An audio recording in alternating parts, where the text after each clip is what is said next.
Coming up on Theater Talk. When I told people, that it's a musical on the Internment, their initial reaction is guffaw. What? Musical on the Internment? Right, because, we who experienced it don't think of it as a laughing But or it's not singing springtime for Hitler, no. matter. But music is a powerful way to hit the emotions. Theater Talk is made possible in part by the CUNY TV Foundation.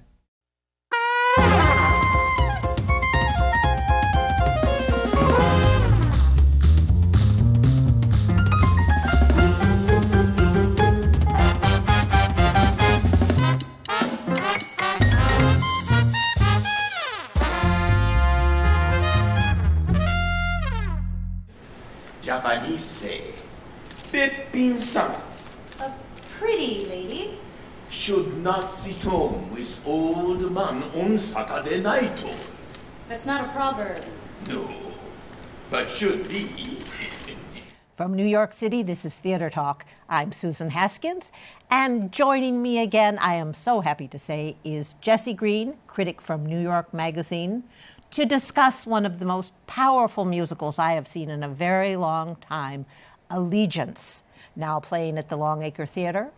We welcome the director of Allegiance, Stafford Arima, actor Telly Leung, actress Lea Salonga, and George Takei, the actor whose life inspired this musical. George, what is the story of your life that inspired this musical? Well, I grew up in 2 U.S. internment camps. I was 5 years old at the time that the soldiers came to our home in Los Angeles, and literally at bayoneted gunpoint, we were ordered out of our home. And this was 1942, right? 1942, yes. I just turned 5 years old in April 20th, and it was a few weeks after that. And we were taken from our home to the horse stables of Santa Anita Racetrack because the camps weren't finished building yet. And each family was assigned one horse stall. I had 2 siblings. My baby sister was still a baby, not yet a year old, and my brother was a year younger. And all 5 of us were to sleep in this smelly horse stall. But to 5-year-old me, living in that horse stall was a lot of fun because I could smell the horses. We get to sleep where the horses sleep. So, my experience is that of a child from 5 to 8.5, totally different from that of my parents. How did the American government explain the relocation to your parents at the moment it was happening? It was for national security. And we happened to look like the people that bombed Pearl Harbor. And there was no other explanation beyond that. We were innocent American citizens. My mother was born in Sacramento, California. My father was a San Franciscan. The kids were born in Los Angeles. And yet, because of our race, we were rounded up and imprisoned. And it was the most egregious violation of the Constitution because there were no charges. And therefore, we had no trial. You need charges to challenge in order to have a trial. And they took everything from us.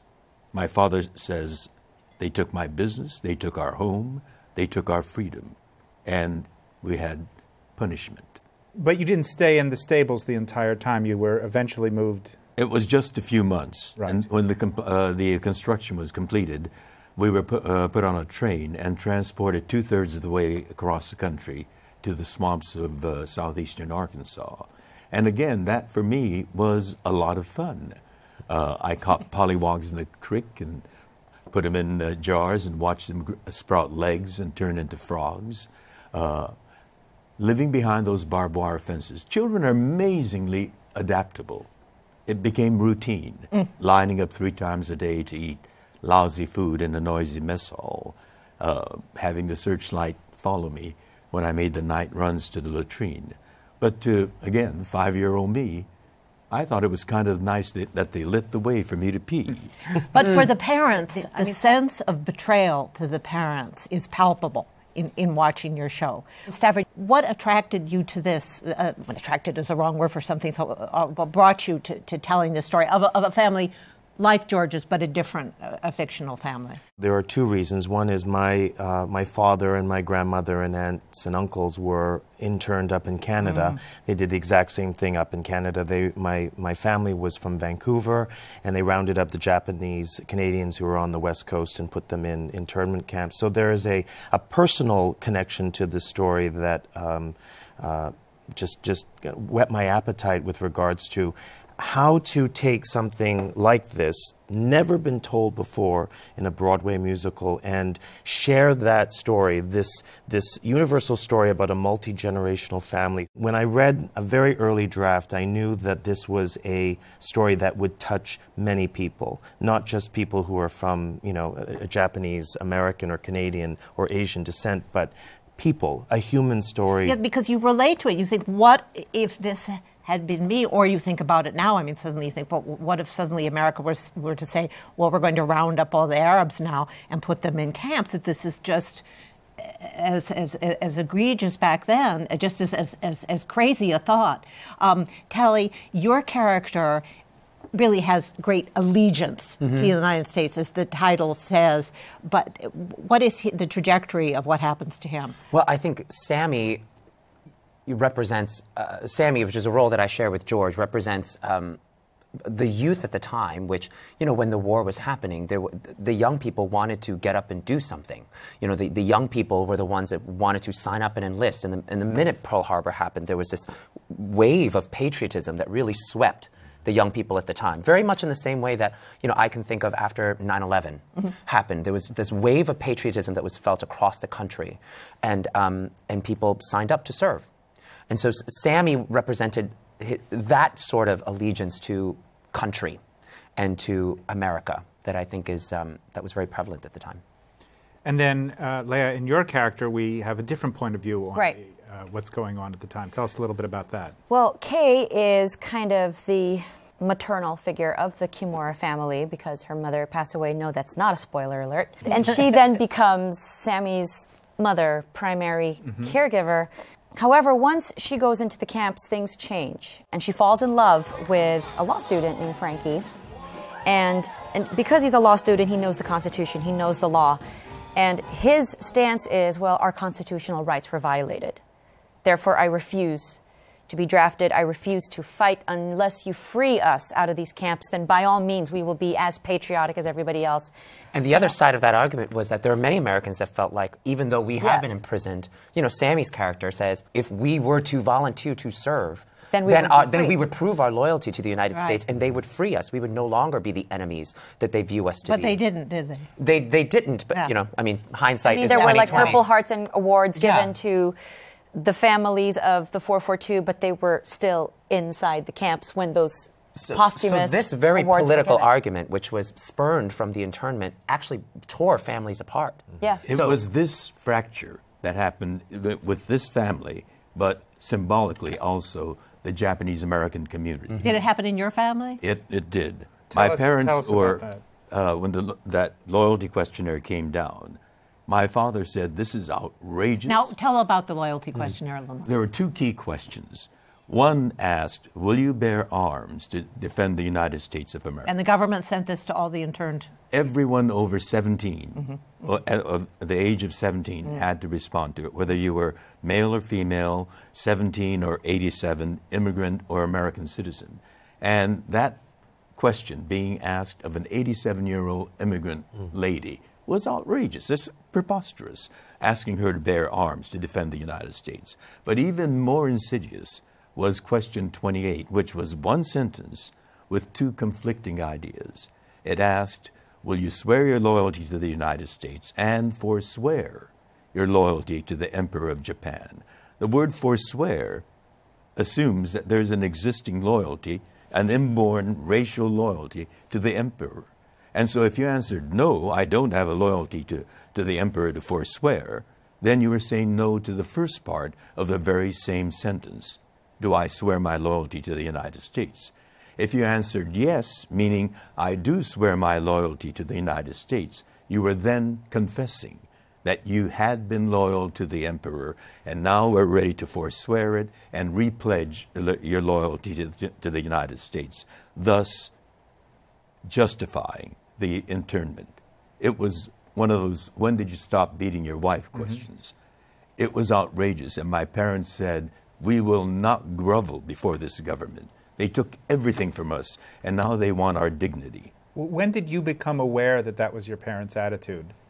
I was a child then, but when I became a teenager, I was inspired by Dr. Martin Luther King, and I became active in the civil rights movement. I did a civil rights musical, and I met Dr. King, and that was one of the most thrilling experiences to shake his hand and share some words with him. And I couldn't reconcile all these ideals that the civil rights movement was fighting for with what I knew to be my childhood imprisonment. So I had many long after-dinner conversations with my father, and I learned about our democracy from this man who lost everything in the middle of his life. And didn't get it back. And didn't get it back. He had to start from scratch. When the war ended, we came back to Los Angeles, and our first home was on Skid Row in downtown LA. How old was your father at that point? He was in his late 30s. So, you know, he had every right to be embittered, and yet he told teenage me that our democracy is a people's democracy, and it can be as great as the people can be, but it is also as fallible as people are. Our democracy is vitally dependent on people who cherish our ideals and actively engage with the process. And then one Sunday afternoon, he took me downtown to the Adlai Stevenson for President headquarters. And he says, we volunteered, but he actually volunteered me. And there I was with passionate people who worked so hard to get Governor Stevenson elected president. We failed, but I understood what our democracy is then. You have to be actively engaged. And so ever since then, I've been a political activist. Leah, you, of course, became a star in Miss Saigon, a musical about the Vietnam War. When did you learn about this internment situation in your life? When did you become aware of the sort of outrage of it? I think it was when I started working on this. Oh, really? Yeah. A lot of people don't know about it, yeah. I know, and I grew up in the Philippines, so I think our history focused on other things, and it wasn't really central, like it wasn't American history that we were really studying or recall studying, or I was just really stupid in high school. I don't think so. No, but I seriously did not recall this part of American history being taught. But the more that I worked on this, the more aware I became. And then talking to people like George, who was pretty much living history with regards to the internment. And, you know, having done every single reading, workshop, lab, production of Allegiance, you get to know this part of American history quite intimately. When did you start this, Stafford? I guess 6.5 years ago. I was contacted by the producer. Lorenzo and Jay had just met George, and I received an email, and they had just asked, "Oh, would this be something that might interest you?" And they didn't know of my kind of personal attachment to the internment, and we jumped on board, and it's been a kind of labor of love, of development over these, 6.5 years, and we were so blessed to have a wonderful production at the O Globe back in 2012, and then we had a gestation period between then and now coming to Broadway that we continue to work on the show and continue to believe in the process of developing an original musical. Stafford, I wonder why a musical? Where along in the process of developing George's idea or the stories that he remembered from his childhood did music come into it, and what is the role that music is meant to play in a story that's very political and dark? I think the greatest gift that a musical can offer is that it allows a character to be able to sing and to communicate through a different medium. In a play, they speak the text, or it's a soliloquy, or whatever else. In a musical, they get to sing it, and there is something I feel in many ways very open about the communication skills of singing and how that elevates drama in a very different way, which is why everyone at this table loves musicals so much. I also think growing up in a very traditional Asian home, I'm not Japanese American, but I'm Chinese American. My parents were immigrant parents, and so, you know, there is something growing up Asian that in our cultures, emotion isn't dealt with sometimes. So there's so much of that is unsaid. And all of a sudden in a musical, we get to explore all of those emotions of what is actually happening in the internal life of a character through music. So I think it's actually a really wonderful way to kind of see not just the history of what happened, but the humanity of what happened, what really happened internally with these people. You're saying in a way that a naturalistic treatment might not be able to express. Yeah, because oftentimes, you know, growing up very Chinese and also knowing people that grow up in very traditional Japanese homes too, there's so much emotion that is not dealt with and not said, you know, that I think it's very interesting that in a musical we can explore the emotional life of this. Well, when I told people, you know, that it's a musical on the Internment, their initial reaction is guffaw. What? Musical on the Internment? Right, because, you know, we who experienced it don't think of it as a laughing but or it's not singing springtime for Hitler, no. But music is a powerful way to hit the emotions. I understand that the idea originated when you were attending a musical. As a matter of fact, yes.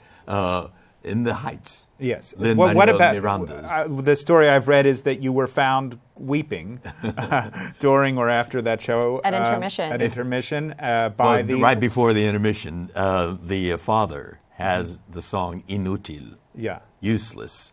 And for some odd reason, that song clicked in me. And it reminded me of my father telling me about how he felt when he had to respond to the loyalty questionnaire and the enormity of the decision that he had to make, not just for himself, but for his 3 children.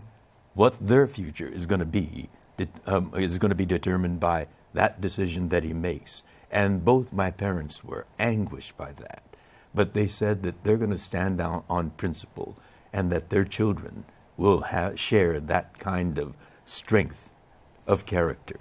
And so they decided to answer no to those 2 questions. And because of that, we were transferred to Tule Lake, the harsher prison camp. One of the most powerful moments in Allegiance, you break down sobbing. Now, from a technical standpoint, I also want to ask all of you, you recreate, I mean, I'm assuming you're recreating that every night. The night I saw it, your anguish was so vivid and powerful.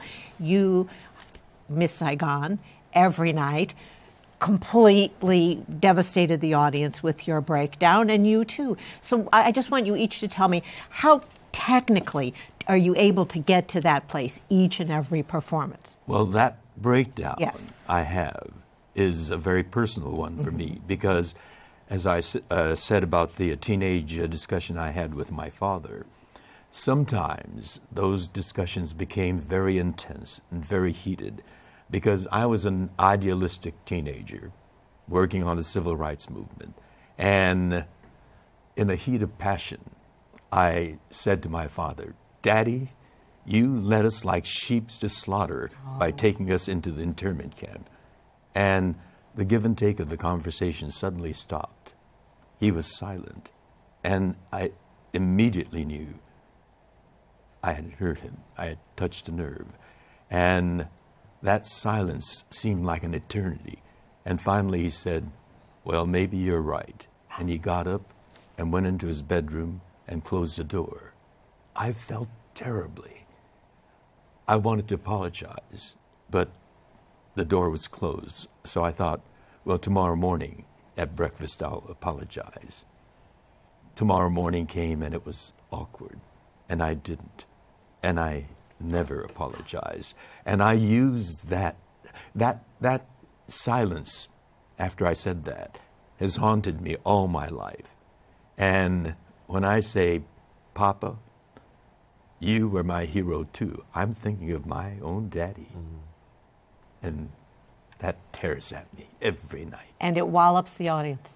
It really does. Now, Leah, her singing is what does it. Well, yes. She makes me yes. cry. I mean, we don't want to give away, but when you get to that powerful moment again, in the show where you break down. When I finally just hit the ground and... Yes, yes. Are there times technically you're not there and you have to do that? Well, there are going to be nights. I mean, it's 8 shows a week. Yeah. And there are going to be nights when you're either emotionally just not there, or something happens, or like a set piece is going wrong. Or there was one night, I think, when a piece that I'm supposed to mess with wasn't on him. Mm-hmm. And I'm thinking, lyrics are coming out of my mouth. Lyrics are coming out of my mouth, and I have complete eye contact. And my brain is thinking, how do I fix this? What do I do? What do I do? What do I do? The gears are turning. Yes, and the gears are turning. I'm looking on stage. What am I going to do? And there's nobody that can save me now. So we just have to go through the motions and live theater. And it's live theater. We do it, and you try to bring yourself at least emotionally to somewhere close enough to be able to finish the moment and keep going. So that's your technique kicking in, yeah. That's the technique kicking in, and the technique is apparent every time I open my mouth to sing in order to produce the same sound on Tuesday as I do on Saturday, as I would on Thursday, and that for either matinee or evening show on one day, that's the sound you'll get. I want something more. I dream and reach for greater things. My technique is always in play. Telly, my technical question for you is, since you play a character whom you share with George, in a way, you play him as a young man, you play him as an older man, how much work did you do studying his mannerisms and his way of carrying himself? Well, you know, and how good of an imitation do you think? I think over 5 years I've perfected quite a good fertilized the ground. But at the same time, everybody in this cast has we all have a great George. But you know, I feel like we've studied each other, actually. Like, I got this gesture.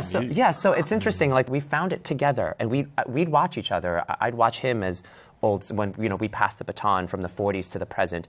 I watch his performance, and it informs what I do in the beginning. So it's interesting. It's very collaborative. I mean, we've been together with it now for 5, almost 6 years. The three of them, plus this extraordinary group of 23 actors that we have really we've really created a family, and there is an energy amongst all of them that when they're up on that stage, you can feel the give, the take, the love, the support that's there, and it's breathtaking to watch and to have been, touched by the experience of working with these three incredible artists. Although you said you're still in previews right now as we're shooting this, and you said to me before we rolled, I don't think anybody likes me very much right now.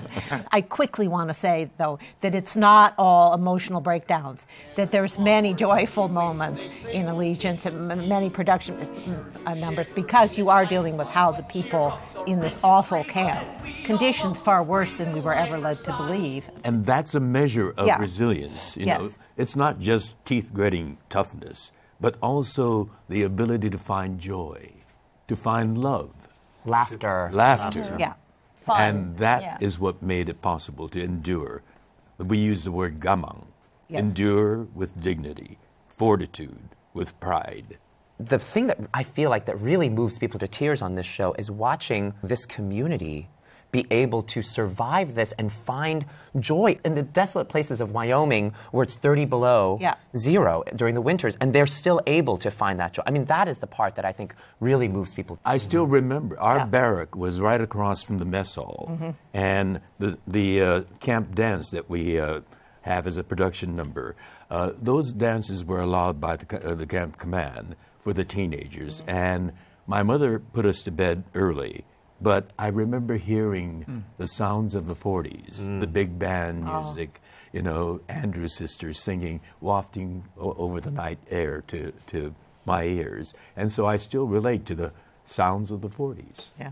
Well, a stunning production and visually very exciting. I mean, you go off to war, amazing war scene. I don't want to give anything away, but there's just some beautiful effects to enhance the music and the acting. A last question, Jesse? So you're saying you don't hate him? We don't hate them at all. don't. In fact, if they, you know, what I love is, because it is a new musical, not based on a prior work, when there is a change that goes, this is going to really sharpen the story, or this is going to really help the emotional journey of these characters, everybody, every designer, every crew person backstage, every actor goes, yes, what are we doing? And if we have to put it in 3 hours, we're doing it. Do you know what I mean? And it's all heads in. You know, it's great. Yeah, all hands on deck. All hands Do on deck. this. Let's get in the game. Let's do it. Now at the Longacre Theatre, Allegiance, I want to thank very much again George Takei, Leah Salonga, Telly Leung, and Stafford Arima. Break a leg. Thank you. Thank you. Thank you, Jesse Green. Oh, yeah, thank you. Thank you.